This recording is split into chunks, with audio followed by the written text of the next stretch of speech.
Academy. Good evening everyone. Welcome to Harish Academy. Today we will discuss March 3rd, 2026 current affairs in detail. ఇవాళ మన first topic international రిలేషన్స్లో భాగంగా India Canada relations. నిన్ననే మనం తెలుసుకున్నాం కదండి, Canada prime minister Mark Carney India విజిట్కి వచ్చారు. So ఈ సందర్భంగా ఇరు దేశాల మధ్య కుదిరిన ఇంపార్టెంట్ అగ్రిమెంట్స్ అన్నీ కూడా మనము వన్స్ ఈ పర్యటన ముగిసిన తర్వాత డీటెయిల్గా తెలుసుకుందామని చెప్పేసి నిన్న అనుకున్నాం. సో మరి ఆ సందర్భంగా మనము కెనడా ప్రధానమంత్రి మార్క్ క్యార్నీ భారత పర్యటన యొక్క హైలైట్స్ తెలుసుకోవాలి. Canada's prime minister Mark Carney's visit to India. ఈయన ఇండియాలో 27th ఫిబ్రవరి నుంచి 2nd మార్చ్ వరకు విజిట్ చేశారు. అంటే నిన్నటితో ఈయన పర్యటన ముగిసింది. మరి ఈయనకు ఈ భారతదేశ పర్యటన ఇదే తొలిసారి. ఈయన కెనడా ప్రైమ్ మినిస్టర్గా అయినప్పటి నుంచి మొట్టమొదటి భారతదేశ పర్యటన అని చెప్పవచ్చు. It is his first official visit to India since become prime minister of Canada. So మరి ఈ కాంటెక్స్ట్లో ఏమైనా అగ్రిమెంట్స్ కుదిరాయంటే ముఖ్యమైనది వ్యూహాత్మక ఇంధన భాగస్వామ్యం. ఇరు దేశాలు కూడా వ్యూహాత్మక ఇంధన భాగస్వామ్యాన్ని ప్రకటించాయి నిన్న న్యూఢిల్లీలో. ఈయన కెనడా ప్రైమ్ మినిస్టర్ మార్క్ క్యార్నీ గారు Indian prime minister Narendra Modi గారితో మీట్ అయ్యారు. ఈ సందర్భంగా స్ట్రాటజిక్ ఎనర్జీ పార్ట్నర్షిప్ని అనౌన్స్ చేశారు. ఇక్కడ స్ట్రాటజిక్ ఎనర్జీ పార్ట్నర్షిప్ అంటే వ్యూహాత్మక ఇంధన భాగస్వామ్యం అంటే ఏంటి? ఈ యొక్క ఇంధన రంగాన్ని ఏ విధంగా అభివృద్ధి చేసుకోవాలి, మరి ఇందులో భాగంగా ఏమేం కవర్ అవుతా ఉన్నాయంటే రెన్యూబుల్ ఎనర్జీ అంటే పునరుత్పాదక శక్తి వనరులు, అలానే ఎల్పిజి సప్లైస్ అంటే లిక్విఫైడ్ పెట్రోలియం గ్యాస్కి సంబంధించిన టాపిక్, యురేనియం కోఆపరేషన్ అంటే యురేనియం ఇంధనానికి సంబంధించి ఏ విధంగా పరస్పరం సహకారం అందించుకోవాలని చెప్పేసి, అలానే క్రిటికల్ మినరల్స్ కీలకమైన ఖనిజాలకు సంబంధించి, ఎమర్జింగ్ టెక్నాలజీస్ ఈ టెక్నాలజీస్కి సంబంధించి కూడా ఇందులో కవర్ అవుతుంది. సో గుర్తుపెట్టుకోండి, స్ట్రాటజిక్ ఎనర్జీ పార్ట్నర్షిప్ ఏ దేశాల మధ్య అంటే ఇండియా కెనడా. మరి ఇంకా కెనడా కొన్ని నిర్ణయాలు తీసుకునింది, అవి మనం 1 by 1 డిస్కస్ చేసుకుందామండి. సో దానికంటే ముందు ఈ యొక్క స్ట్రాటజిక్ ఎనర్జీ పార్ట్నర్షిప్లో భాగంగా యురేనియం డీల్ కుదిరింది, యురేనియం ఒప్పందము.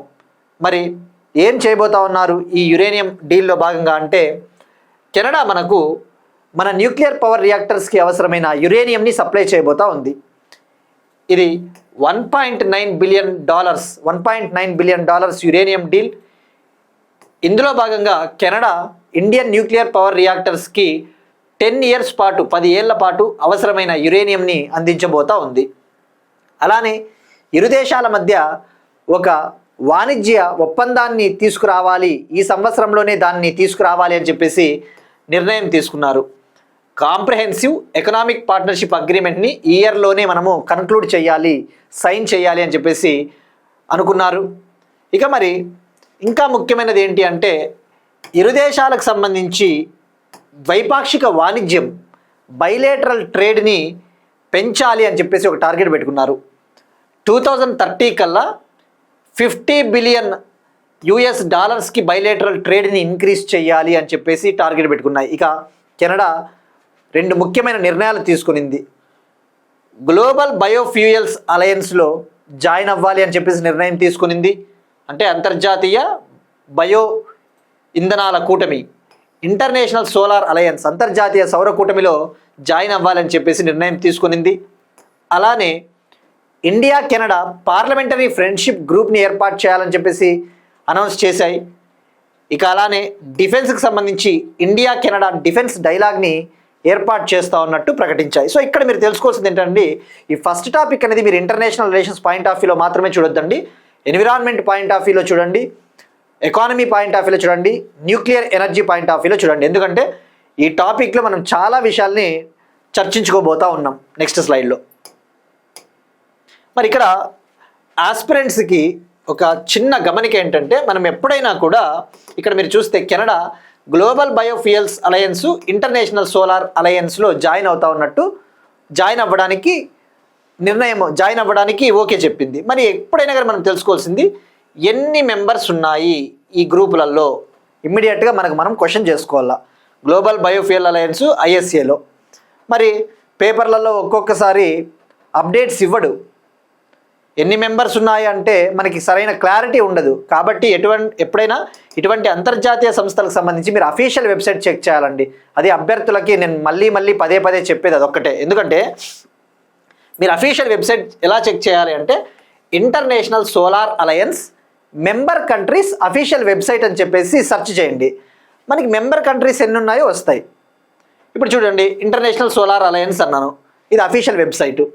ఇక్కడ మెంబర్ కంట్రీసు, సిగ్నేటరీస్ అని చెప్పేసి 2 ఉన్నాయి. సభ్య దేశాలు, సంతకాలు చేసిన దేశాలు. మెంబర్ కంట్రీస్ అంటే international solar alliance framework agreement పైన సైన్ చేసి ఆమోదించిన దేశాలు. ఇంటర్నేషనల్ సోలార్ అలయన్స్ ఫ్రేమ్వర్క్ పైన సంతకం చేసి ఆమోదిస్తే అది మెంబర్ కంట్రీ అవుతుంది. సిగ్నేటరీస్ అంటే కేవలం సంతకం చేస్తే సరిపోతుంది, దాన్ని ఆమోదించిన దేశాలు కాదు. సిగ్నేటరీస్ అంటే ఇది మనం లాస్ట్ ఇయర్ చాలాసార్లు ఈ టాపిక్ గురించి డిస్కస్ చేసుకున్నామండి. సో మరి ఇప్పుడు మెంబర్ కంట్రీస్ పైన క్లిక్ చేస్తే మీకు లెక్క పెట్టుకోవాలా ఏమంటే చాలా ఉంటాయి. సో ప్రజెంట్ అయితే ఐఎస్సిఏలో as of today member countries అంటే ఏంటి, సంతకం చేసినవి, ఆమోదించినవి, సైన్ చేసినవి, రాటిఫై చేసినవి 112 కంట్రీస్ ఉన్నాయండి మెంబర్ కంట్రీస్. ఇక మరి గ్లోబల్ బయోఫ్యూయల్స్ అలయన్స్ ఇది కూడా అఫీషియల్ వెబ్సైట్. అసలు ఏంటిది ఇది ప్రైమ్ మినిస్టర్ నరేంద్ర మోడీ గారు 2023లో న్యూఢిల్లీలో జరిగిన G20 సమ్మిట్లో సెప్టెంబర్ 9, 2023లో లాంచ్ చేశారు. దీని ముఖ్య ఉద్దేశం ప్రపంచవ్యాప్తంగా ఈ యొక్క బయో ఇంధనాల్ని ప్రోత్సహించాలి, కర్బన ఉద్గారాలు, పొల్యూషన్ని, గ్రీన్ హౌస్ గ్యాస్ ఎమిషన్స్ని తగ్గించేసి బయోఫ్యూయల్స్ని యూజ్ చేయాలి అన్న ముఖ్య ఉద్దేశం. మరి ఇక్కడ మీరు చూస్తే అగైన్ అఫీషియల్ వెబ్సైట్ చెక్ చేయండి, 33 కంట్రీస్ ఉన్నట్టు చూపిస్తూ ఉంది, 14 ఇంటర్నేషనల్ ఆర్గనైజేషన్స్, 14 అంతర్జాతీయ సంస్థలు ఉన్నట్టు చూపిస్తూ ఉంది. సో బీ కేర్ఫుల్ అండి, బీ కేర్ఫుల్. ఇది మాత్రం మీరు ఇటువంటివి అఫీషియల్ వెబ్సైట్ చెక్ చేసుకోండి ఎప్పటికప్పుడు. ఈరోజు మనం ఇది చెప్పాము, ఇంకో వారం 10 రోజుల తర్వాత ఇంకో కంట్రీ జాయిన్ అవ్వచ్చు. ఇక న్యూక్లియర్ ప్లాంట్స్ విషయానికి వస్తే ఇందాక చెప్పుకున్నాం కదా మనము, కెనడా మనకి 10 ఏళ్ల పాటు న్యూక్లియర్ పవర్ ప్లాంట్స్కి అవసరమైన యురేనియం ఇంధనాన్ని అందిస్తుందని చెప్పేసి. మరి ఈ కాంటెక్స్లో మనం ఒక్కసారి తెలుసుకోవాల్సింది ఇండియాలో న్యూక్లియర్ పవర్ ప్లాంట్స్ ఎన్ని ఉన్నాయంటే 6 స్టేట్లలో 7 లొకేషన్స్లో ఉన్నాయి, 6 రాష్ట్రాల్లోని 7 ప్రాంతాల్లో ఉన్నాయి. మరి ఆపరేషనల్ న్యూక్లియర్ రియాక్టర్స్ వచ్చేసి అంటే ప్రస్తుతం ఫంక్షనల్గా పనిచేస్తూ ఉన్న న్యూక్లియర్ రియాక్టర్స్ సుమారుగా 24 to 25 ఉన్నాయండి. మరి 7 న్యూక్లియర్ ప్లాంట్స్, ఒక్కొక్క ప్లాంట్లో రియాక్టర్లు ఉంటాయి కదా, చాలా రియాక్టర్లు. సో మరి ఇక్కడ మీరు చూస్తే మీకు వెళ్ళిపోతుందండి స్టాటిక్ జీకేలో. Kudankulam nuclear power plant Tamil Nadu, Tarapur nuclear power plant Maharashtra, Rawatbhata Rajasthan, Kakrapar Gujarat, Kaiga Karnataka, Narora Uttar Pradesh, Kalpakkam Tamil Nadu. భారతదేశపు మొట్టమొదటి న్యూక్లియర్ పవర్ ప్లాంట్ ఎక్కడ అంటే తారాపూర్లో ఏర్పాటైంది, India's first nuclear power plant. So మరి ప్రజెంట్ ఇండియాలో total installed nuclear power capacity ఎంత? భారతదేశంలో ప్రస్తుతం మొత్తం న్యూక్లియర్ విద్యుత్ ఉత్పత్తి సుమారుగా 8.78 గిగావాట్ ఉంది. 8.78 గిగావాట్ మనం టార్గెట్ పెట్టుకున్నాం కదా, 2047 కల్లా 100 గిగావాట్ న్యూక్లియర్ ఎనర్జీని ప్రొడ్యూస్ చేయాలి, ఉత్పత్తి చేయాలని చెప్పేసి. సో ఇది అండి కంప్లీట్ ఇన్ఫర్మేషన్. మరి ఇది ఫస్ట్ టాపిక్ లెంగ్తీగా ఉన్నప్పటికీ కూడా మొత్తం చాలా ఇన్ఫర్మేషన్ కవర్ అవుతుంది. So be careful. ఇక కెనడా రాజధాని విషయానికి వస్తే Ottawa, north American country. Next one Bharat steel summit, April 16 నుంచి న్యూఢిల్లీలో భారత్ స్టీల్ సమ్మిట్. ప్రపంచంలో ఇండియాను స్టీల్ సెక్టార్లో లీడర్గా తీర్చిదిద్దాలి అని చెప్పేసి ఒక స్టీల్ సమ్మిట్ జరగబోతా ఉంది. భారత్ స్టీల్ సమ్మిట్ ఏప్రిల్ 16 నుంచి న్యూఢిల్లీలో జరగబోతా ఉంది. ఏప్రిల్ 16 నుంచి 17 వరకు న్యూఢిల్లీలోని భారత్ మండపంలో జరగబోతా ఉంది. దీన్ని నిర్వహించే మంత్రిత్వ శాఖ మినిస్ట్రీ ఆఫ్ స్టీల్. మరి ఇక్కడ ఈ సదస్సులో భాగంగా ఇంటర్నేషనల్ ఇండస్ట్రీస్కి సంబంధించిన, స్టీల్ ఇండస్ట్రీస్కి సంబంధించిన లీడర్లు, వివిధ దేశాల అధినేతలు, అటువంటి వాళ్ళంతా కూడా రాబోతూ ఉన్నారు. సో ఎప్పుడైనా కానీ ఒక సమ్మిట్ వార్తల్లో ఉన్నప్పుడు ఏ మంత్రిత్వ శాఖ నిర్వహిస్తుంది, దాని ముఖ్య ఉద్దేశం ఏంటి, ఎప్పుడు ఎక్కడ నిర్వహిస్తుంది. మరి ఇక ఇండియా విషయానికి వస్తే స్టీల్ సెక్టార్లో ప్రపంచంలో 2వ అతిపెద్ద స్టీల్ ఉత్పత్తిదారు India, world's 2nd largest producer of steel India, first ప్లేస్లో చైనా ఉంది, ఆ విషయం గుర్తుపెట్టుకోండి. ఫస్ట్ ప్లేస్లో చైనా. మరి స్టీల్ ఇండస్ట్రీని డెవలప్ చేయాలి, సస్టైనబుల్ సుస్థిర స్టీల్ రంగాన్ని అభివృద్ధి చేయాలన్న ఉద్దేశంతో ఈ సదస్సుని నిర్వహించబోతున్నారు. ఎలాగూ ఈ సమ్మిట్ మనకి ముగిసిన తర్వాత క్లియర్గా తెలుసుకుందామండి. ప్రస్తుతానికి ఆల్ ఇండియా రేడియో న్యూస్లో మనకి ఇవ్వడం జరిగింది కాబట్టి మనం డిస్కస్ చేసుకోవాలి. నెక్స్ట్ వన్, ఢిల్లీ మహిళల కోసం పింక్ మొబిలిటీ కార్డులు ప్రారంభించిన ప్రెసిడెంట్ ద్రౌపది ముర్ము. నిన్న మనం ఒక టాపిక్ డిస్కస్ చేసుకున్నామండి. న్యూఢిల్లీలో ప్రెసిడెంట్ ద్రౌపది ముర్ము గారు ఢిల్లీ లఖ్పతి బిటియా యోజన అనే స్కీమ్ని లాంచ్ చేశారని చెప్పేసి, ఆ సందర్భంగా ఓవరాల్గా ఢిల్లీలో మహిళలు బాలికల కోసం 4 స్కీమ్స్ని లాంచ్ చేయడం జరిగింది, 4 ఇనిషియేటివ్స్. నిన్న న్యూఢిల్లీలో సశక్త్ నారీ సమృద్ధ్ ఢిల్లీ ప్రోగ్రామ్ జరిగింది, అందులో ఈమె పాల్గొన్నారు. సో గుర్తుపెట్టుకోండి, సశక్త్ నారీ సమృద్ధ్ ఢిల్లీ ఎక్కడ జరిగింది? న్యూఢిల్లీ. మరి ఈ ప్రోగ్రామ్ ఎక్కడ జరిగిందంటే ఇందిరాగాంధీ ఇండోర్ స్టేడియం, న్యూఢిల్లీ. మరి ఇందులో భాగంగా పింక్ మొబిలిటీ కార్డ్స్ని ప్రారంభించింది. మరి ఏంటి పింక్ మొబిలిటీ కార్డ్స్?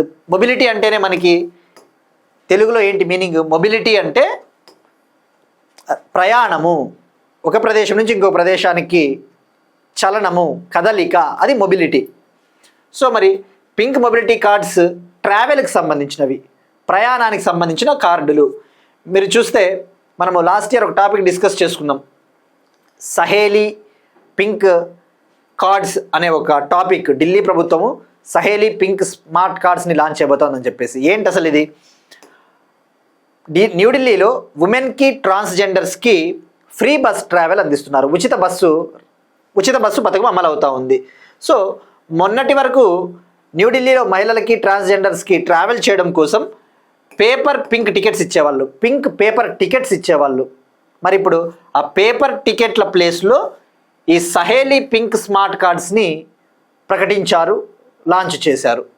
సో మరి దీని ముఖ్య ఉద్దేశం ఏంటి అంటే ఉమెన్కి, ట్రాన్స్జెండర్స్కి ఫ్రీ బస్ ట్రావెల్ అందించాలి. దీన్ని వన్ నేషన్ వన్ కార్డ్ ఇనిషియేటివ్లో భాగంగా లాంచ్ చేశారు. ఒకే దేశము ఒకే కార్డు పథకంలో భాగంగా లాంచ్ చేశారు. ఇందులో భాగంగా ఈ కార్డ్స్ని ఉపయోగించి వాళ్ళు ట్రావెల్ చేయవచ్చు. అంటే డిజిటల్ జర్నీ, అంటే వాళ్ళు ఇక పేపర్ టికెట్స్ వాళ్ళకి ఇవ్వరు, ఈ కార్డ్స్ ఉంటే సరిపోతుంది. మరి ఈ సహేలీ పింక్ స్మార్ట్ కార్డ్స్ని డిస్ట్రిబ్యూట్ చేయడం కోసం 50 సెంటర్స్ని, వాటిని పంపిణీ చేయడం కోసం 50 సెంటర్లు న్యూఢిల్లీలో ఏర్పాటు చేశారు. ఇక అలానే ఉచిత ఎల్పిజి సిలిండర్ పథకాన్ని కూడా లాంచ్ చేశారు. సంవత్సరానికి 2 ఉచిత ఎల్పిజి సిలిండర్స్ను రేషన్ కార్డు ఉన్న వాళ్ళకి అందించబోతా ఉన్నారు. 2 free LPG cylinders every year. వాటిని హోలీ మరియు దివాళీ సందర్భంగా అందించబోతా ఉన్నారు. దీనికోసం 129 crore రూపీస్ని డైరెక్ట్ బెనిఫిట్ ట్రాన్స్ఫర్ ద్వారా వేయడం జరిగింది. ఇక మరి ఢిల్లీ లఖ్పతి బిటియా యోజన నిన్ననే మనం తెలుసుకున్నాం. గర్ల్ చైల్డ్ అకౌంట్లలో 56,000 రూపీస్ దశల వారీగా వేస్తారు. ఇంట్రెస్ట్తో కలుపుకుంటే, వడ్డీతో కలుపుకుంటే 1 lakh రూపీస్ అవుతుందని చెప్పేసి నిన్న క్లియర్గా ఈ స్కీమ్ గురించి తెలుసుకున్నాం. ఇక మేరీ పూంజ్ మేరా అధికార్ అనే ఒక ఆర్థిక సహకార పథకాన్ని కూడా లాంచ్ చేశారు. మేరీ పూంజీ మేరా అధికార్ అంటే ఇంగ్లీష్లో చెప్పాలంటే మై క్యాపిటల్ మై రైట్. ఇది కూడా ఉమెన్కి, గర్ల్స్కి సంబంధించిన ఒక ఎకనామిక్ ఇనిషియేటివ్, ఆర్థిక ప్రోత్సాహక పథకం. సో ఇది అండి ఢిల్లీ మహిళల కోసం లాంచ్ చేసిన స్కీమ్స్. ఇక ఢిల్లీ చీఫ్ మినిస్టర్ రేఖా గుప్తా గారు. నెక్స్ట్ వన్, వాతావరణ పరిశోధనను ప్రోత్సహించడానికి ఇండియన్ మెట్రలాజికల్ డిపార్ట్మెంట్ మరియు నాగాలాండ్ ఒప్పందము. క్లైమేట్ రీసెర్చ్, ఈ యొక్క క్లైమేట్ రీసెర్చ్ని ఎంకరేజ్ చేయడం కోసం, ప్రోత్సహించడం కోసం Nagaland government Indian metrological department IMD సంస్థతో, భారతీయ వాతావరణ సంస్థతో ఒప్పందం కుదుర్చుకునింది. మరి ఎవరి ఒప్పందం కుదుర్చుకున్నారు అంటే నాగాలాండ్ హయ్యర్ ఎడ్యుకేషన్ డిపార్ట్మెంటు. మరి ఇందులో భాగంగా ఏం చేస్తారు అంటే నాగాలాండ్లో ఈ యొక్క వాతావరణ పరిశోధనను ప్రోత్సహించడం కోసం, అక్యురేట్ వెదర్ డేటాను పొందడం కోసం, అంటే చాలా ఖచ్చితత్వమైన వాతావరణ సమాచారాన్ని పొందడం కోసం నాగాలాండ్లోని దిమపూర్ గవర్నమెంట్ కాలేజ్లో ఒక డాప్లర్ రేడార్ను ఏర్పాటు చేస్తారు. X band polarimetric Doppler weather radar. ఇవి రేడార్స్ అనమాట. డాప్లర్ వెదర్ రేడార్స్ అంటే వాతావరణ సమాచారాన్ని అందిస్తాయి.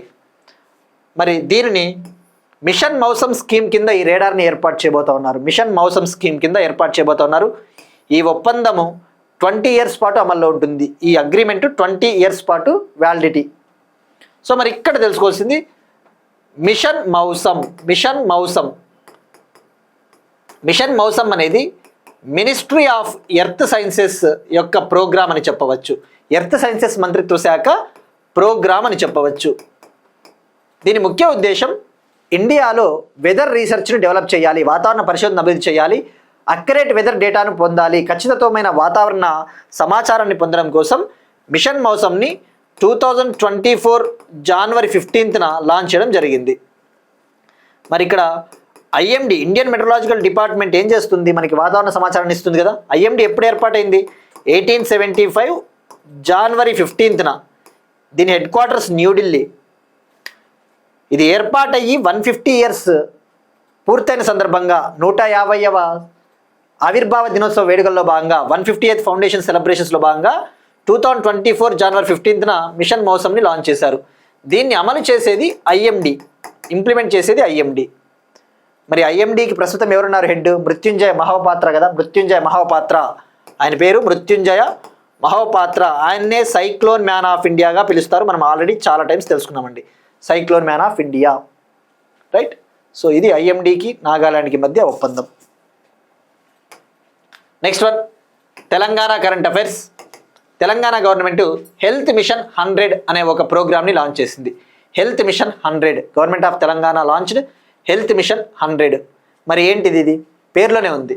హెల్త్ సెక్టార్ని డెవలప్ చేయాలి, ఆరోగ్య రంగాన్ని అభివృద్ధి చేయాలి, ముఖ్యంగా ఉమెన్కి, చిల్డ్రన్కి, అటువంటి వాళ్ళకి ఆరోగ్య పరీక్షలు, హెల్త్ స్క్రీనింగ్ నిర్వహించడము, అలానే అర్బన్ ప్రైమరీ హెల్త్ కేర్ సెంటర్స్ని డెవలప్ చేయడము, పట్టణ ఆరోగ్య కేంద్రాలను బలోపేతం చేయడము, అటువంటి ఆబ్జెక్టివ్స్తో, అటువంటి లక్ష్యాలతో గవర్నమెంట్ ఆఫ్ తెలంగాణ లాంచ్ చేసింది. మరి ఈ ప్రోగ్రాము ఎప్పటి నుంచి ఎప్పటి వరకు అంటే నిన్న March 2nd లాంచ్ చేశారు. ఈ ప్రోగ్రాం వచ్చేసి June 9th వరకు కొనసాగుతుంది. June 9th అంటే 100 days ఈ ప్రోగ్రాం కంటిన్యూ అవుతుంది. మరి ఇందులో భాగంగా ఏం చేస్తారు? ఇందులో భాగంగా సెల్ఫ్ హెల్ప్ గ్రూప్స్, ఉమెన్కి, సెల్ఫ్ హెల్ప్ గ్రూప్ మహిళలకి 30 రకాల ఉచిత ఆరోగ్య పరీక్షలు చేయడం జరుగుతుంది. 30 types ఆఫ్ ఫ్రీ డయాగ్నోస్టిక్ టెస్ట్స్ని నిర్వహిస్తారు. అలానే గ్రామీణ మహిళలకి డిజిటల్ హెల్త్ ప్రొఫైల్స్ తయారు చేస్తారు. రూరల్ ఉమెన్కి సంబంధించిన హెల్త్ స్క్రీనింగ్ చేసి డిజిటల్గా వాళ్ళ యొక్క ఆరోగ్య డేటాను తయారు చేస్తారు. అలానే తెలంగాణలోని urban primary health care centres, ముఖ్యంగా 145 అర్బన్ ప్రైమరీ హెల్త్ కేర్ సెంటర్స్ని అప్గ్రేడ్ చేస్తారు, వీటిని అభివృద్ధి చేస్తారు, పాలీక్లినిక్స్గా డెవలప్ చేస్తారు. పాలీక్లినిక్స్గా క్యాన్సరు, హీమోఫీలియా పాలసీలు, క్యాన్సరు, హీమోఫీలియా ట్రీట్మెంట్ అందించడం జరుగుతుంది. సో ఇది స్టేట్ వైడ్, రాష్ట్ర వ్యాప్తంగా కొనసాగుతుంది. సో మరి ఇక్కడ మీరు చూస్తే ఇందులో భాగంగా ఎవరికి ప్రయారిటీ ఇస్తూ ఉన్నారంటే ఉమెన్, చిల్డ్రన్, ఎల్డర్లీ, పెద్దవాళ్ళు, 42 లక్షల సెల్ఫ్ హెల్ప్ గ్రూప్ సభ్యులు. మరి ఇక్కడ దీన్ని ఎన్ని స్టేజెస్లో అమలు చేస్తూ ఉన్నారు? ఈ హెల్త్ మిషన్ 100ని 4 స్టేజెస్లో అమలు చేయబోతూ ఉన్నారు. గుర్తుపెట్టుకోండి, 4 స్టేజ్లు. మరిక మనము ఈ ప్రభుత్వ పట్టణ ఆరోగ్య కేంద్రాల విషయానికి వస్తే, ఇందాక చెప్పుకున్నాం కదా, 145 పట్టణ ఆరోగ్య కేంద్రాలని పాలీక్లినిక్లుగా డెవలప్ చేస్తారు. మరి పాలీక్లినిక్స్ అంటే ఏంటి? జనరల్గా ఈ అర్బన్ ప్రైమరీ హెల్త్ కేర్ సెంటర్లలో MBBS డాక్టర్స్ ఉంటారు. మరి వాళ్ళకి సహాయకంగా వారానికి ఒకసారి అందుబాటులో 8 రకాల స్పెషలిస్ట్ డాక్టర్స్ ఉంటారు. వీక్కి వన్స్లీ in a week 8 types of specialist doctors కూడా ఉంటారు. మరి ఈ ప్రాజెక్టుని తొలుత హైదరాబాదు, రంగారెడ్డి, మేడ్చల్ డిస్టిక్లో ఇంప్లిమెంట్ చేయబోతా ఉన్నారు, అమలు చేయబోతా ఉన్నారు. ఇక ప్రభుత్వ మెడికల్ కాలేజీల డాక్టర్లతో స్పెషల్ OP సర్వీసెస్ కూడా అందించబోతా ఉన్నారు. తద్వారా గాంధీ, ఉస్మానియా హాస్పిటల్స్ పైన పేషెంట్స్ బర్డెన్ తగ్గుతుంది, భారం తగ్గుతుంది. సో ఇక్కడ మెయిన్ గుర్తుపెట్టుకోవాల్సింది ఏంటంటే, ఈ నెంబర్ గుర్తుపెట్టుకోండి, 145 అని. ఎక్కడ అమలు చేయబోతున్నారో గుర్తుపెట్టుకోండి, ఎన్ని రోజుల పాటు కొనసాగుతుంది ఆ డేట్ గుర్తుపెట్టుకోండి, సరిపోతుంది. నెక్స్ట్ వన్, ఎకానమీకి సంబంధించి ఒక ఇంపార్టెంట్ టాపిక్ అండి. జనవరిలో ఐఐపి వృద్ధి 4.8%. జనవరిలో index of industrial production growth 4.8% record అయింది, నమోదయ్యింది. సో ఎకానమీలో ఎప్పుడైనా మీరు తెలుసుకోవాల్సింది డిఫరెంట్ ఇండికేటర్స్ ఉంటాయండి. జీడిపి, గ్రాస్ డొమెస్టిక్ ప్రోడక్ట్, అదే ధరల సూచికలు అయితే హోల్సేల్ ప్రైస్ ఇండెక్స్ అంటే ఏంటి, టోకు ద్రవ్యోల్బణ సూచిక కదా, టోకు ద్రవ్యోల్బణ సూచిక. కన్జ్యూమర్ ప్రైస్ ఇండెక్స్, వినియోగదారుల ధరల సూచిక. ఇండెక్స్ ఆఫ్ ఇండస్ట్రియల్ ప్రొడక్షన్ అంటే ఏంటి, పారిశ్రామిక ఉత్పత్తి సూచిక. అలానే కోర్ ఇండస్ట్రీస్ అని ఉంటాయి.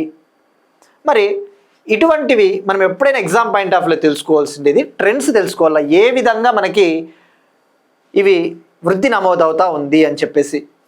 జనవరిలో index of industrial production growth rate అనేది 4.8% నమోదైందని చెప్పేసి మనకి గవర్నమెంట్ ఆఫ్ ఇండియా నివేదిక ఇచ్చింది.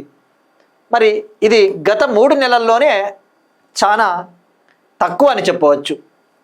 4.8% ఇన్ జనవరి 2026, ఇది 3 నెలల కనిష్ట స్థాయి, 3 month లో. డిసెంబర్ 2025లో ఐఐపి 7.8% నుంచి 8% ఉండింది. సో ఇక్కడ తెలుసుకోవాల్సింది, మరి ఈ ఐఐపిలో ఎన్ని రంగాలు ఉంటాయి అంటే మ్యానుఫ్యాక్చరింగ్, మైనింగ్ ఇలాంటివి ఉంటాయి కదా, ఏవే ఉన్నాయి, దీని బేస్ ఇయర్ ఎంత, ఎవరు విడుదల చేస్తారు, ఎప్పుడు విడుదల చేస్తారు, అటువంటి బేసిక్ డీటెయిల్స్ తెలుసుకోవాలా. ఐఐపిని రిలీజ్ చేసేది లేదా పబ్లిష్ చేసేది నేషనల్ స్టాటిస్టికల్ ఆఫీస్ ఎన్ఎస్ఓ. ఇది Ministry of Statistics and Programme Implementation కింద ఉంటుంది. గణాంకాలు మరియు పథకాల అమలు మంత్రిత్వ శాఖ కింద ఉంటుంది. రైట్, ఎవరు పబ్లిష్ చేస్తారో క్లారిటీ వచ్చింది. మరి ఎప్పుడు రిలీజ్ చేస్తారు, when it will get released అంటే ఎవ్రీ మంత్ 28th, ప్రతి నెల 28వ తారీఖున 28th day of every month అంటే ప్రతి నెల 28వ తారీఖు లేదా నెక్స్ట్ వర్కింగ్ డే. ఒకవేళ ఆ రోజు మిస్ అయినా తదుపరి పని దినము నెక్స్ట్ వర్కింగ్ డే. మరి ఆ లెక్కన దానికంటే ముందు ఇది ప్రస్తుతానికి పాయింట్ గుర్తుపెట్టుకోండి. ఇక్కడ నేను ఇంకో పాయింట్ ఏం చెప్తానంటే, ఆల్రెడీ ఫిబ్రవరి అయిపోయింది, మార్చిలో ఉన్నాం. మరి మార్చిలో ఉన్నప్పుడు ఫిబ్రవరికి సంబంధించిన ఐఐపి డేటా రావాలి కదా, ఇంకా జనవరిదే మీరు ఎందుకు చెప్తున్నారు సార్ అని మీకు డౌట్ రావచ్చు. ఐఐపిని 4 వారాల ల్యాగ్తో ప్రకటిస్తారు. 4 weeks డిలే ఉంటుంది. అంటే మార్చిలో మనం జనవరిది తెలుసుకుంటాము, ఏప్రిల్లో ఫిబ్రవరిది తెలుసుకుంటాం. అంటే 4 weeks ల్యాగ్తో ఈ డేటాని పబ్లిష్ చేస్తారు. 4 వారాల ఆలస్యంగా దీన్ని 4 వారాల డిలేతో ప్రకటిస్తారు. అంటే ల్యాగ్ అని చెప్పవచ్చు. మరి ఇక్కడ మీరు చూస్తే ఇందాక చెప్పినట్టు ఎప్పుడు రిలీజ్ చేస్తారంటే ఎవ్రీ మంత్ 28th లేదా నెక్స్ట్ వర్కింగ్ డే. మరి ఇక్కడ ఆ లెక్కన జనవరిది ఎప్పుడు వచ్చింది, ఫిబ్రవరి 28, ఆ రోజు మిస్ అయింది కాబట్టి నెక్స్ట్ వర్కింగ్ డే ఏమొచ్చింది, నెక్స్ట్ వర్కింగ్ డే లేదు. ఫిబ్రవరి 28 తర్వాత మార్చి 1 సండే ఉంది కాబట్టి సండే రిలీజ్ చేయరు. మార్చ్ 2 మండే అంటే నిన్న రిలీజ్ చేశారు. సో ఈ పాయింట్ తప్పకుండా గుర్తుపెట్టుకోండి. 4 weeks ల్యాగ్తో అనౌన్స్ చేస్తారన్న విషయం గుర్తుపెట్టుకోండి. సో అది క్లారిటీ వచ్చింది ఇప్పుడు మనకి. మరి ఇక ఇందులో ఏమి రంగాలు ఉంటాయి, మ్యానుఫ్యాక్చరింగ్ సెక్టార్ ఉంటుంది, తయారీ రంగము, మైనింగ్ సెక్టార్ ఉంటుంది, మైనింగ్ రంగము, ఎలక్ట్రిసిటీ విద్యుత్ రంగము. మరి అత్యధికంగా షేర్ వచ్చేసి హయ్యెస్ట్ షేర్, అత్యధిక వాటా 77.63% తయారీ రంగానికి వెయిటేజ్ ఇచ్చారు. మైనింగ్ సెక్టార్కి 14.37% ఇచ్చారు. ఎలక్ట్రిసిటీకి 7.99% షేర్ ఇచ్చారు. సో ఇది మనకి చాలా ఇంపార్టెంట్ అండి ఎకానమీలో, గుర్తుపెట్టుకోండి. ఆ మంత్రిత్వ శాఖ గుర్తుపెట్టుకోండి. సో మరి 3 నెలల కనిష్ట స్థాయికి చేరుకుంది. నిజానికి ఎగ్జామ్లో ఎలా ఉంటాయంటే, ఇప్పుడు జనవరిలో ఉంటుంది, మళ్ళీ ఫిబ్రవరిలో ఐఐపి డేటా, మనం ఫిబ్రవరి ఐఐపి డేటా తెలుసుకుంటాము, మార్చి తెలుసుకుంటాము. ఎగ్జామ్లో డైరెక్ట్గా అడగకపోవచ్చు, ఇది ఎకానమీలో వెళ్ళిపోతుంది, ఐడియా ఉండాలి మనకి. మరి బేస్ ఇయర్ ఏంటి, ఇప్పుడు ఐఐపికి మొన్ననే మనం తెలుసుకున్నాం, కొత్త బేస్ ఇయర్ 2022-23. మొన్నటి వరకు 2011-12 ఉన్నింది, ఇప్పుడు న్యూ బేస్ ఇయర్ 2022-23. అట్లా మనకి ఐడియా ఉండాలండి.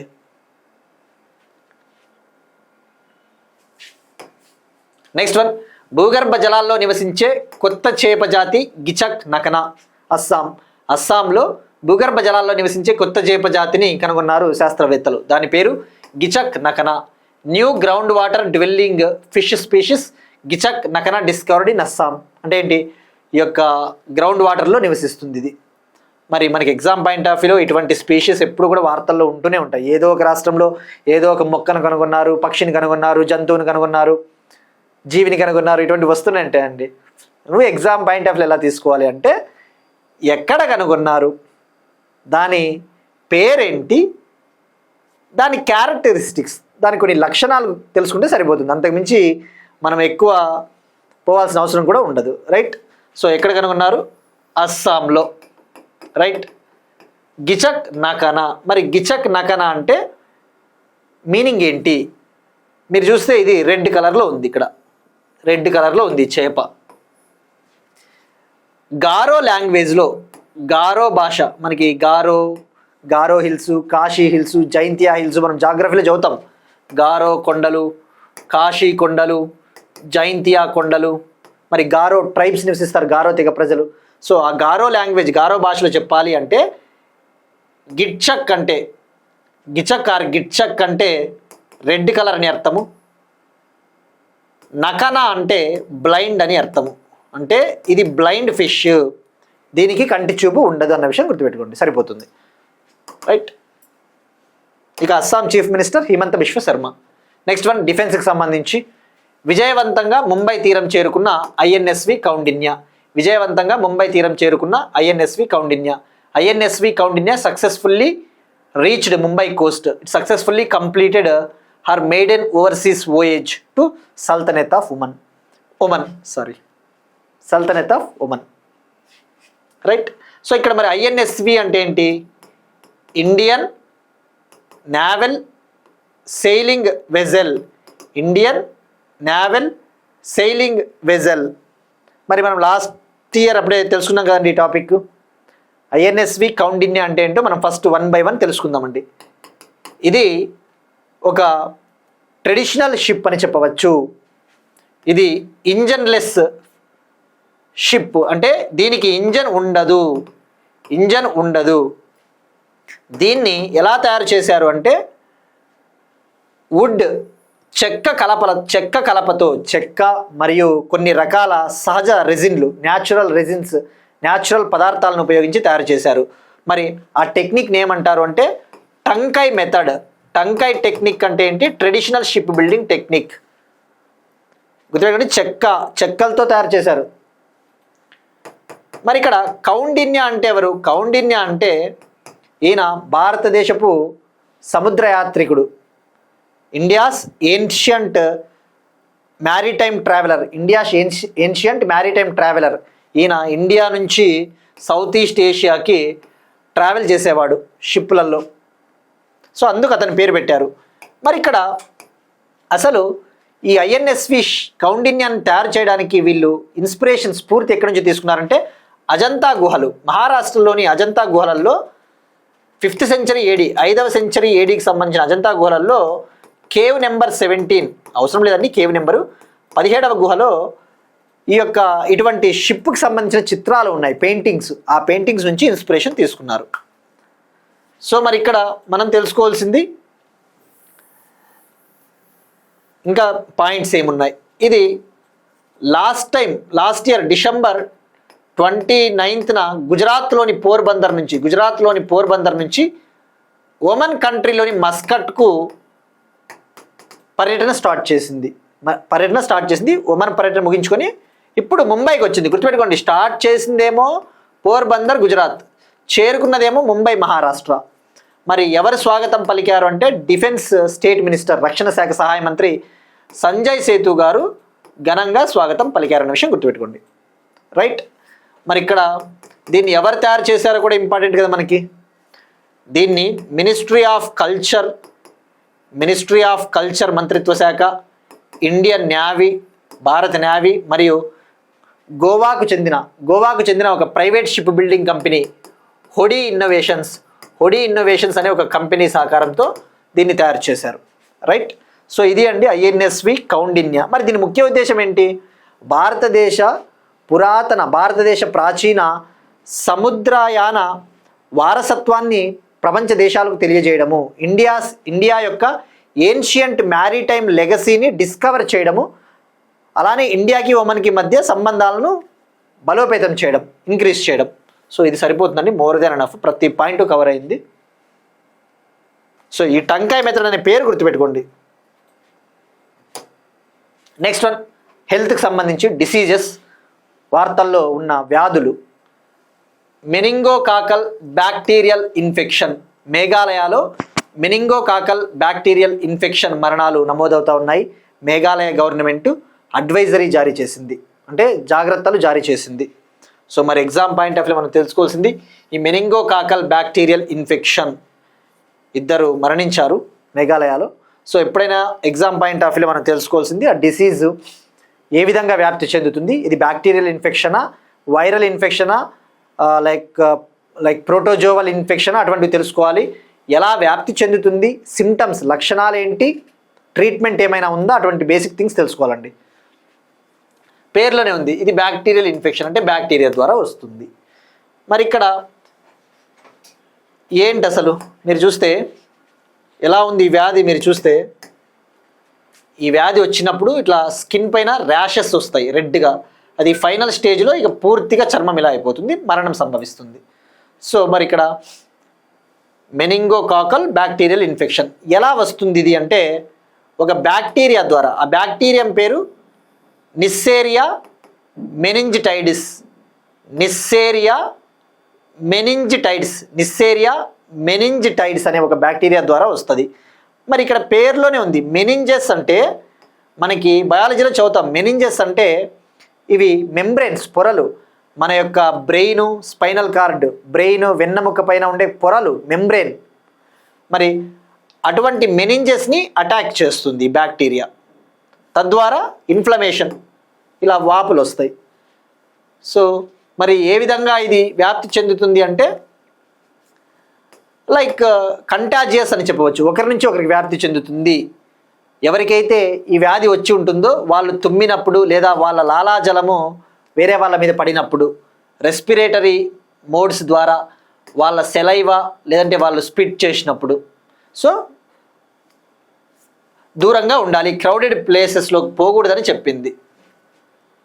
గుంపులుగా ఉండే ప్రదేశాలకు వెళ్ళొద్దని మేఘాలయ గవర్నమెంట్ చెప్పింది. అయితే ఇది జలుబు ఫ్లూ ఆ స్థాయిలో ఏమీ వ్యాప్తి చెందదు, బట్ క్రౌడెడ్ ప్లేస్కి పోకూడదు. కంటాగియస్ అని గుర్తుపెట్టుకోండి. కంటాగియస్ అంటే ఒకరి నుంచి ఒకరికి వ్యాప్తి చెందుతుంది. సిమ్టమ్స్ విషయానికి వస్తే హై ఫీవర్ ఉంటుంది, స్టిఫ్ నెక్ అంతా పట్టేస్తుంది, సివియర్ హెడేక్, ర్యాషెస్ వస్తాయి. మరి ఎలా ట్రీట్ చేస్తారంటే యాంటీబయాటిక్స్ని ఉపయోగించి, ఆక్సిజన్ థెరపీ, ఆ లో బ్లడ్ ప్రెషర్ని ట్రీట్ చేయడం కోసం డ్రగ్స్. సో గుర్తుపెట్టుకోండి, ఇది ఒక బ్యాక్టీరియల్ ఇన్ఫెక్షన్. ఆ బ్యాక్టీరియం పేరు తప్పకుండా గుర్తుపెట్టుకోండి. మీరు ఇంత చదివినా చదవకపోయినా అది ఎవరి విషయం అండి. కానీ గ్రూప్స్ లాంటి వాటిలలో డిసీజెస్ అనే ఒక టాపిక్కే ఉంది మనకి. గ్రూప్స్లో తీసుకున్నా, ఎక్కడ తీసుకున్నా వ్యాధులు అనే ఒక టాపిక్కే ఉంటుంది. సో ఇంత ఇన్ఫర్మేషన్ చదువుకోవాలా, లేదు మనకు అంత ఓపిక లేదు అంటే మీ విషయం అది, బట్ ఎట్టి పరిస్థితుల్లో చదివి తీరాలండి. రైట్. నెక్స్ట్ వన్, ఐఐటీస్కి సంబంధించి అండి. జీసీసీల కోసం డీప్ టెక్ ఇన్నోవేషన్ను ప్రోత్సహించడానికి హెచ్సిఎల్ టెక్నాలజీ మరియు ఐఐటి కాన్పూర్ భాగస్వామ్యం. జీసీసీ అంటే గ్లోబల్ క్యాపబిలిటీ సెంటర్స్. ఈ గ్లోబల్ క్యాపబిలిటీ సెంటర్స్లలో డీప్ టెక్ ఇన్నోవేషన్ని డెవలప్ చేయాలి, ప్రోత్సహించాలి అని చెప్పేసి ఇండియాకు చెందిన హెచ్సిఎల్ టెక్నాలజీ కంపెనీతో ఐఐటి కాన్పూర్ అగ్రిమెంట్ కుదుర్చుకునింది. మరి ఏంటిది గ్లోబల్ క్యాపబిలిటీ సెంటర్స్ అంటే ఏంటివి? ఇవి kind of IT centres, information technology రంగానికి అవసరమైన ఇన్ఫ్రాస్ట్రక్చర్, మౌలిక వసతులు అందించే యూనిట్స్ అని చెప్పవచ్చు. సో మరి ఇక్కడ మీరు చూస్తే పిఐబి 11th December 2025 డేటా, అంటే 2 months బ్యాక్ డేటా తీసుకుంటే, మనం 3 months బ్యాక్ డేటా తీసుకుంటే ఇండియాలో సుమారుగా ప్రస్తుతం 1700కు పైగా జీసీసీలు ఉన్నాయి, 1700కి పైగా జీసీసీ ఉన్నాయి. 2023-24 ఫినాన్షియల్ ఇయర్లో ఈ జీసీసీల ద్వారా రెవెన్యూ $64.6 వచ్చింది. ఈ జీసీసీల ద్వారా 19 lakh పీపుల్కి ఉద్యోగాలు లభిస్తూ ఉన్నాయి, ఉద్యోగాలు చేస్తూ ఉన్నారు. బట్ జస్ట్ ఆ నెంబర్ గుర్తుపెట్టుకోండి, జీసీస్. ఇక ఆల్రెడీ మనం డీప్ టెక్స్ అంటే తెలుసుకున్నాం కదండి. డీప్ టెక్ కంపెనీలు అంటే ఏంటివి? Artificial intelligence, machine learning, block chain technology, అటువంటి టెక్నాలజీలని ఉపయోగించే కంపెనీలు, అటువంటి టెక్నాలజీస్లో రీసెర్చ్ చేస్తూ ఉన్న companies deep tech companies. Next one, international రిలేషన్స్కి సంబంధించి ఇరాను అమెరికా వారు. సౌదీలోని అతిపెద్ద రిఫైనరీ అరామ్కోపై ఇరాన్ డ్రోన్ దాడి. ఇరాన్ సౌదీ అరేబియాలోని లార్జెస్ట్ ఆయిల్ రిఫైనరీ పైన అటాక్ చేసింది. సో మనకి ఎగ్జామ్ పాయింట్ ఆఫ్ వ్యూలో అండి, ఎప్పుడైనా కానీ నేను పేపర్ చదవమని ఎందుకు సజెస్ట్ చేస్తాను అంటే, మనం చెప్తాం ఎలాగో మనం 100% అన్ని కవర్ చేయడానికి 100% ట్రై చేస్తాం. కానీ పేపర్ చదివేటప్పుడు నేను చెప్పినా కదా, మళ్ళీ నేను చెప్తూనే ఉంటానండి. మీరు ఏమన్నా అనుకోండి, రోజుకు ఒక 15-20 నిమిషాలు పేపర్ చూసినా హైలైట్స్ అంతే. ఈ హైలైట్సే రేపొద్దున ఎగ్జామ్లో పడతాయి.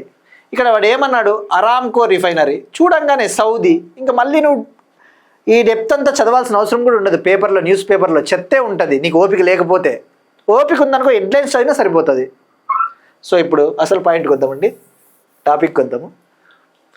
సో సౌదీలోని అతిపెద్ద రిఫైనరీ అరామ్కో పైన ఇరాన్ డ్రోన్ దాడి జరిగింది. మనం 2 days నుంచి తెలుసుకుంటా ఉన్నాం. ఇరాన్ పైన అమెరికా, ఇజ్రాయెల్ జాయింట్ ఆపరేషన్ చేపట్టాయి. అమెరికా ఆపరేషన్ ఎపిక్ ఫ్యూరీని చేపట్టింది ఇరాన్కి వ్యతిరేకంగా, ఇజ్రాయెల్ ఆపరేషన్ రోరింగ్ లయన్ని చేపట్టింది అని చెప్పేసి. సో మరి ఇప్పుడు ఇరాన్ కూడా ప్రతిస్పందనగా, ఇరాన్ కూడా రిటాలియేటరీ మూవ్గా ఆపరేషన్ ట్రూ ప్రామిస్ 4ని లాంచ్ చేసింది. ఆపరేషన్ ట్రూ ప్రామిస్ 4ని. ఇందులో భాగంగా గల్ఫ్ కంట్రీస్లోని American air bases, American bases పైన, అమెరికా సైనిక స్థావరాలపైన, అమెరికన్ మిలిటరీ బేసెస్ పైన అటాక్స్ చేస్తూ ఉంది. సో ఇప్పుడు సౌదీలోని లార్జెస్ట్ రిఫైనరీ అరామ్కో పైన అటాక్ చేసింది, అది గుర్తుపెట్టుకుంటే సరిపోతుంది. సో మరి ఇక దీనివల్ల చమురు ఉత్పత్తి పైన ఎఫెక్ట్ పడుతుంది. ఇక అలానే లెబనాన్లోని హెజ్బొల్లా స్థావరాలపై ఇజ్రాయెల్ దాడులు జరిగింది అన్నాడు. ఇది మనకి చాలా ఇంపార్టెంట్, ఈ లైన్ చాలా ఇంపార్టెంట్ మనకి అంతే. లెబనాన్లోని హెజ్బొల్లా స్థావరాలపైన ఇజ్రాయెల్ అటాక్ చేసింది. ఇక్కడ లెబనాన్ విషయానికి వస్తే, లెబనాన్ క్యాపిటల్ ఇక్కడ ఉంటుంది. Lebanon capital Beirut. మనం ఆల్రెడీ చాలాసార్లు తెలుసుకున్నామండి. మెడిటరేనియన్ సీకి border country Lebanon, capital Beirut. మరి హెజ్బొల్లా అనేది లెబనాన్లో ఒక ఉగ్రవాద సంస్థ. ఏ విధంగా సిరియాలో ఇస్లామిక్ స్టేట్ ఉందో, యెమెన్లో హూతీ తీవ్రవాదులు ఉన్నారో, యెమెన్ కంట్రీలో హూతీ రెబల్స్,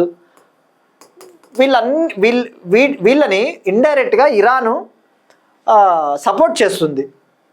సో ఇప్పుడు ఆ లెబనాన్లోని హెజ్బొల్లా తీవ్రవాదుల స్థావరాలపైన కూడా అటాక్ చేస్తుంది. సో అది గుర్తుపెట్టుకోండి. Lebanon capital Beirut, Mediterranean sea border country, మధ్యధరా సముద్ర బార్డర్ కంట్రీని గుర్తుపెట్టుకోండి.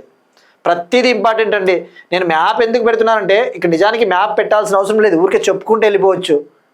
కానీ మ్యాప్ ఎందుకు నేను పెడుతున్నానంటే, మీరు జాగ్రఫీ పాయింట్ ఆఫ్ వ్యూలో మీరు ఒకసారి ఆలోచించుకోవాలా, అసలు బార్డర్ కంట్రీస్ ఏ దానికి ఏమున్నాయి అని చెప్పేసి. లేకపోతే నష్టపోతారండి. ఎందుకంటే వాడు ఎగ్జామ్ ట్రెండ్స్ చూడండి ఎట్లా అడుగుతున్నాడో తెలుస్తుంది. మరి సౌదీ అరేబియా విషయానికి వస్తే, సౌదీ అరేబియా క్యాపిటల్ రియాద్. ఎక్కడ ఉంది ఇది? పర్షియన్ గల్ఫ్కి బార్డర్, రైట్. ఇంకా మనం ఎలాగో చెప్తామంటే నెక్స్ట్ స్లైడ్లో. మరి ఇక్కడ మీరు చూస్తే రెడ్ సీకి బార్డర్ కంట్రీ, ఎర్ర సముద్రానికి border country Saudi Arabia, right. Next one, again ఇరాన్కి సంబంధించిన టాపిక్. గల్ఫ్ ఆఫ్ ఒమన్లో మరో నౌకపై దాడి. హార్ముజ్ జలసంధిలో టెన్షన్. స్ట్రైట్ ఆఫ్ హార్ముజ్ మనకి ఎగ్జామ్ పాయింట్ ఆఫ్ వ్యూలో చాలా ఇంపార్టెంట్. ఇరాన్ ఏమని చెప్తా ఉంది, ఈ యొక్క హార్ముజ్ జలసంధిని మేము మూసివేస్తాము అని చెప్పేసి చెప్పింది. మరి ఏంటి అసలు ఈ స్ట్రైట్ ఆఫ్ హార్ముజ్ అనేది? మీరు ఇక్కడ చూస్తే ఇది ఒక జలసంధి, వాటర్ బాడీ. ఇక్కడ అరేబియన్ సీ ఉంది, మనది ఇక్కడ ఇండియా ఉంటుంది, ఇక్కడ ఎక్కడో ఇండియా ఉంటుంది, ఇది అరేబియన్ సీ కదా. మరి ఇక్కడ ఏంటి, స్ట్రైట్ ఆఫ్ హార్ముజ్ అనేది ఇది ఒక జలసంధి, వాటర్ బాడీ. ఇది ఏ దాన్ని కనెక్ట్ చేస్తుంది అంటే, పర్షియన్ గల్ఫ్ని గల్ఫ్ ఆఫ్ ఒమన్కి అరేబియన్ సీకి కనెక్ట్ చేసే జలసంధి ఏది అంటే స్ట్రైట్ ఆఫ్ హార్ముజ్. పర్షియన్ గల్ఫ్ని గల్ఫ్ ఆఫ్ ఒమన్కి అరేబియన్ సీకి కనెక్ట్ చేసే వాటర్ స్ట్రైట్ ఆఫ్ హార్ముజ్. మరి స్ట్రైట్ ఆఫ్ హార్ముజ్కి బార్డర్ కంట్రీస్ ఏమున్నాయంటే మీరు ఇక్కడ చూస్తే ఇరాన్, నార్త్ సైడ్న ఇరాన్ ఉంది, ఇక్కడ ఒమన్ ఉంది, ఒమన్, ఇంకా ఏమున్నాయండి, యుఏఈ ఉంది, యుఏఈ ఒమన్ ఉంది, యుఏఈ ఒమన్ ఉంది, యుఏఈ ఒమన్, ఇరాన్. సో మరి దీని ప్రాముఖ్యత ఏంటి? ఈ Saudi Arabia, Kuwait, Iraq, Qatar వీటి నుంచి ఇండియాకి కావచ్చు, అలానే చైనా ఇటువంటి ఆసియా కంట్రీలకు ఆయిల్, గ్యాసు ట్రాన్స్పోర్ట్ చేయాలి, సప్లై చేయాలి అంటే ఈ స్ట్రైట్ ఆఫ్ హార్ముజ్ చాలా కీలకము. It's the world's most critical economic choke point అంటారు, ఇంగ్లీష్లో చెప్పాలంటే చోక్ పాయింట్. మరి ప్రపంచవ్యాప్తంగా సప్లై అయ్యే, ప్రపంచవ్యాప్తంగా ట్రాన్స్పోర్ట్ అయ్యే గ్యాస్లో 30%, అలానే ప్రపంచవ్యాప్తంగా ట్రాన్స్పోర్ట్ అయ్యే ఆయిల్లో 25% ఈ యొక్క హార్ముజ్ జలసంధి నుంచే వెళ్తాయి. గుర్తుపెట్టుకోండి, 30% of the world's liquefied gas, 25% of the world's crude oil can be transported through straight of Hormuz. మరి దీన్ని మూసివేస్తే మనం నష్టపోతాం కదా. ఆల్రెడీ మీరు చూస్తే ఇవాళ హిందూ పేపర్ మీరు చూస్తే అండి ఒక టాపిక్ ఇచ్చాడు, మనకి రష్యాతో ఆయిల్ దిగుమతులు ఆల్రెడీ తగ్గుతూ ఉన్నాయి. మనం ఒకప్పుడు రష్యాతో చాలా ఆయిల్ తెచ్చుకునే వాళ్ళం, కానీ జనవరి 2026లో రష్యా నుంచి మనం దిగుమతి చేసుకున్న ఆయిల్ అబౌట్ 19%. అంటే మన మొత్తం ఆయిల్ దిగుమతులలో కేవలం 19% మాత్రమే రష్యా నుంచి దిగుమతి చేసుకున్నాం. ఎక్కువగా మనం ఇప్పుడు గల్ఫ్ కంట్రీస్ పైన ఆధారపడుతున్నాం, అమెరికా పైన కూడా ఆధారపడుతున్నాము. అంటే this A shift in a foreign policy అని చెప్పవచ్చు. ఈ యొక్క విదేశీ విధానంలో ఒక షిఫ్ట్ ప్రెజెంట్ నరేంద్ర మోడీ గారి గవర్నమెంట్లో ఫారిన్ పాలసీ అనేది foreign policy it's tilted towards America అని చెప్పవచ్చు. కొద్దిగా అమెరికాకి కొద్దిగా టిల్ట్ అయినాము. మరి అంతే కదా, ఒకప్పుడు రష్యా నుంచి మనం సుమారుగా 25%కి పైగా ఆయిల్ని దిగుమతి చేసుకునే వాళ్ళము. ఇప్పుడు మీరు ఈరోజు చూడండి, హిందూ పేపర్లో ఇచ్చాడు హైలైట్, జనవరి 2026లో మన యొక్క మొత్తం ఆయిల్ దిగుమతులలో 19% మాత్రమే రష్యా నుంచి, తగ్గుతా వస్తూ ఉన్నాయి ఆయిల్ దిగుమతులు. సో ఇది అండి, సో ఇది గుర్తుపెట్టుకోండి, హార్ముజ్ జలసంధి.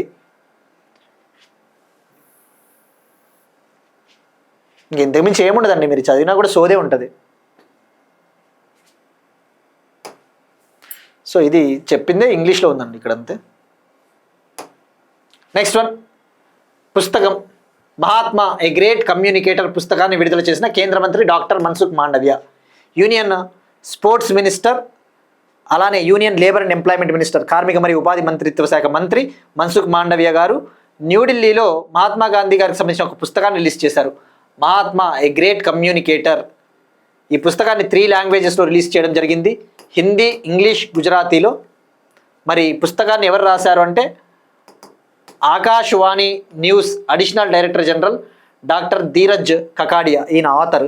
మరి ఇది ఏంటిది అంటే ఈ పుస్తకం పేరులోనే ఉంది కమ్యూనికేటర్. అంటే మహాత్మా గాంధీ గారు ఫ్రీడమ్ స్ట్రగల్, స్వాతంత్ర ఉద్యమ సమయంలో ఆయన ఇచ్చిన స్పీచెస్ ఏవైతే ఉన్నాయో, ఆయన ప్రసంగాలకు సంబంధించి ఆయన స్పీచెస్ ప్రజలపైన ఏ విధంగా ప్రభావాన్ని చూపాయి, పీపుల్ పైన ఏ విధంగా ఇంపాక్ట్ చూపాయని చెప్పేసి వాటన్నిటిని బుక్లో రాయడం జరిగింది. సో ఆథర్ గుర్తుపెట్టుకోండి, ఆ బుక్ పేరు గుర్తుపెట్టుకోండి.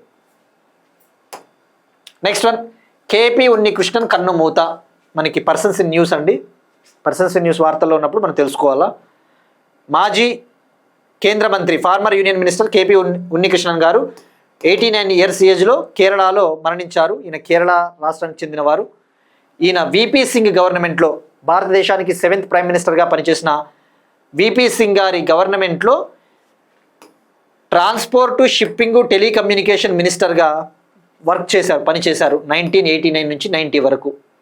ఇక 1971 నుంచి 1996 వరకు కేరళలోని వడకర లోక్సభ సీటు నుంచి 7 times 7 సార్లు వరుసగా ఎంపీ అయ్యారు. సో ఇక్కడ మనకి ఇది సరిపోతుంది, ఎందుకంటే ఇలాంటివి చెప్పలేమండి. డిఎస్సి, రైల్వేస్ లాంటి ఎగ్జామ్లలో ఎవరైనా పర్సన్ మరణించినప్పుడు ఆయన ఏ రాష్ట్రానికి చెందినవారు అట్లా అడగొచ్చు, అందుకే మనం నెగ్లెక్ట్ చేయకూడదు. కానీ నువ్వు పాలిటీ పాయింట్ ఆఫ్ వ్యూలో కొద్దిగా తెలుసుకోవాల్సిండేది విపి సింగ్. విపి సింగ్ అంటే ఎవరు? మనకి మండల్ కమిషన్ని అమలు చేసిన ప్రభుత్వాధినేత విపి సింగ్. ముఖ్యంగా బ్యాక్వర్డ్ క్లాసెస్ బీసీలకు రిజర్వేషన్ ఇవ్వాలన్న అంశం పైన 1979లో Morarji Desai, prime minister Morarji Desai government Mandal కమిషన్ని వేసింది. ఆ మండల్ కమిషన్కి అధ్యక్షత వహించిన వారు బీపీ మండల్. ఆ మండల్ కమిషన్ రిపోర్ట్ని 1990లో ఇంప్లిమెంట్ చేశారు, అమలు చేశారు వీపీ సింగ్ గవర్నమెంట్. 27% ఓబీసీలకి రిజర్వేషన్ ఇవ్వాలని చెప్పింది కదా మండల్ కమిషన్. అదర్ బ్యాక్వర్డ్ క్లాసెస్కి government jobs, higher educational institutions, ఉన్నత విద్యాసంస్థలలో 27% రిజర్వేషన్ ఇవ్వాలని చెప్పేసి మండల్ కమిషన్ చెప్పింది. సో ఇట్లా పాలిటిక్ లింకప్ చేసుకోవాలండి. సో ఆస్పిరెంట్స్కి చెప్పేది అదేనండి. వీపీ సింగ్ అని కనబడిందంటే మనం ఒకసారి ఆలోచించుకోవాలా, గూగుల్ సెర్చ్ చేయాలా, అసలు వీపీ సింగ్ ఎవరు, ఆయన ఎప్పుడు భారతదేశానికి ప్రధానమంత్రిగా చేశారు, అటువంటి మీరు కూడా కొద్దిగా రీసెర్చ్ చేస్తే ఈజీ అవుతుంది. నెక్స్ట్ వన్, స్పోర్ట్స్కి సంబంధించి అస్మితా లీగ్ను ప్రకటించిన కేంద్ర క్రీడా శాఖ సహాయ మంత్రి రక్షా ఖడ్సే. అంతర్జాతీయ మహిళా దినోత్సవాన్ని పురస్కరించుకొని దేశవ్యాప్తంగా అస్మితా లీగ్ను అనౌన్స్ చేశారు కేంద్ర క్రీడా శాఖ సహాయ మంత్రి రక్షా ఖడ్సే గారు. మరి ఏంటి అసలు ఇది అస్మితా లీగ్ అనేది? స్పోర్ట్స్లో మహిళల భాగస్వామ్యాన్ని పెంపొందించాలి, క్రీడలలో ఉమెన్ పార్టిసిపేషన్ని రైజ్ చేయాలి అని చెప్పేసి ఇది దేశవ్యాప్తంగా నేషన్ వైడ్ నిర్వహించే ఒక స్పోర్ట్స్ లీగ్. దేశవ్యాప్తంగా 250 లొకేషన్స్లో నిర్వహించబోతా ఉన్నారు. ఇందులో భాగంగా under 13 girls, 13 to 18 year girls, 18+ girls వాళ్ళకి గేమ్స్ నిర్వహిస్తారు. మరి ఈ అస్మితా లీగ్ని మై భారత్ మరియు స్పోర్ట్స్ అథారిటీ ఆఫ్ ఇండియా మరియు ఖేలో ఇండియా సెంటర్స్ సహకారంతో వాళ్ళ కొలాబరేషన్తో దీన్ని అమలు చేస్తారు. ఇక్కడ అస్మిత అంటే Asmita abbreviation achieving sports mile stone by inspiring women. ఇది ఖేలో ఇండియా ఇనిషియేటివ్లో భాగంగా అరేంజ్ చేస్తారు, నిర్వహిస్తారు. మరి అస్మితాని ఎప్పుడు స్టార్ట్ చేశారు అంటే 2021లో గుర్తుపెట్టుకోండి. యూత్ అఫైర్స్ అండ్ స్పోర్ట్స్ మంత్రిత్వ శాఖ నిర్వహిస్తుంది. మరి ఇంటర్నేషనల్ ఉమెన్స్ డే మార్చి 8 ఎలాగో ఆ రోజు మనము డీటెయిల్గా తెలుసుకుంటామండి. నెక్స్ట్ వన్, ప్రపంచ వన్యప్రాణుల దినోత్సవం 2026. వరల్డ్ వైల్డ్ వైల్డ్ లైఫ్ డేని ఎవ్రీ ఇయర్ మనము మార్చ్ 3న సెలబ్రేట్ చేసుకుంటాం, అంటే ఈరోజు. మరి ఏంటి అసలు దీని ముఖ్య ఉద్దేశం? వన్యప్రాణులు అంటే వైల్డ్ యానిమల్స్, వన్య జంతువులు కావచ్చు, వైల్డ్ ప్లాంట్స్ అంటే అటవీ ప్రాంతాల్లో ఉండే మొక్కలు, వీటన్నిటిని సంరక్షించాలి, వైల్డ్ యానిమల్స్ని, వైల్డ్ ప్లాంట్స్ని ప్రొటెక్ట్ చేయాలన్న ఉద్దేశంతో దీన్ని ఎవ్రీ ఇయర్ యునైటెడ్ నేషన్స్ ఐక్యరాజ్య సమితి నిర్వహిస్తుంది. మరి ఈ సంవత్సరం థీమ్ విషయానికి వస్తే medicinal and aromatic plants conserving health, heritage and లైవ్లీవుడ్స్. తెలుగులో చెప్పాలంటే ఔషధ మరియు సుగంధ మొక్కలు, ఆరోగ్యం, వారసత్వం మరియు జీవనోపాధిని కాపాడడం. అంటే ఏంటి? ఈ యొక్క మెడిసినల్ ప్లాంట్స్ని మనం కాపాడుకోవాలి. ఇక ఇవాల్టి క్వశ్చన్ అండి, మనం డిస్కస్ చేసిన టాపిక్కే. ఇటీవల లోక్సభ స్పీకర్ ఓం బిర్లా గారు ఎన్ని దేశాలతో పార్లమెంటరీ ఫ్రెండ్షిప్ గ్రూపులను ఏర్పాటు చేశారు? మనం డిస్కస్ చేసుకున్నాం, ఇది ట్రై చేయండి. ఇక ఎక్సర్సైజ్ ధర్మా గార్డియన్, నిన్న అడిగిన క్వశ్చన్. ఎక్సర్సైజ్ ధర్మా గార్డియన్ అనేది ఇండియాకి జపాన్కి మధ్య జరిగే joint military exercise every year జరుగుతుంది. ఈ సంవత్సరం 24 ఫిబ్రవరి నుంచి 9 మార్చ్ వరకు జరుగుతూ ఉంది. ఇది 7th ఎడిషన్ అండి, కొద్దిగా చూసుకోండి. ఇది 7వ ఎడిషన్, 6th ఎడిషన్ కాదు, 7th ఎడిషన్. మరి ఎక్కడ స్టార్ట్ అయిందంటే ఉత్తరాఖండ్లోని చౌబటియా.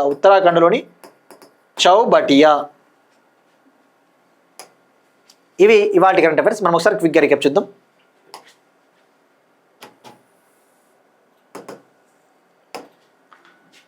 కెనడా ప్రధానమంత్రి మార్క్ కార్నీ భారత పర్యటన.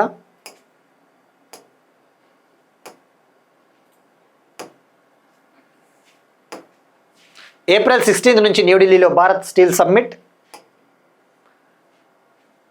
ఢిల్లీ మహిళల కోసం పింక్ మొబిలిటీ కార్డులు ప్రారంభించిన ప్రెసిడెంట్ ద్రౌపది ముర్ము. వాతావరణ పరిశోధన ప్రోత్సహించడానికి ఐఎండి మరియు నాగాలాండ్ ఒప్పందం. హెల్త్ మిషన్ 100ను లాంచ్ చేసిన తెలంగాణ ప్రభుత్వం. జనవరిలో ఇండెక్స్ ఆఫ్ ఇండస్ట్రియల్ ప్రొడక్షన్ వృద్ధి 4.8%. ఆ బేస్ ఇయర్ గుర్తుపెట్టుకోండి. భూగర్భ జలాల్లో నివసించే కొత్త చేపజాతి Gichak Nakana, Assam. INSV Kaundinya. Meningococcal bacterial infection మరణాలు, మేఘాలయ.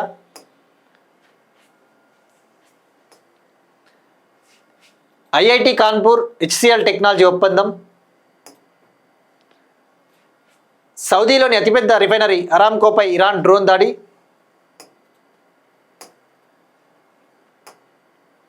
స్ట్రైట్ ఆఫ్ హార్ముజ్ జలసంధి. మహాత్మా ఎ గ్రేట్ కమ్యూనికేటర్ పుస్తకం విడుదల. కేపీ ఉన్నికృష్ణన్ గారు కన్నుమూత. అస్మిత లీగ్ను ప్రకటించిన కేంద్ర క్రీడాశాఖ సహాయ మంత్రి Raksha Khadse. World wildlife day 3rd March. That's it. These are today's current affairs. We'll meet you again tomorrow. And thank you everyone.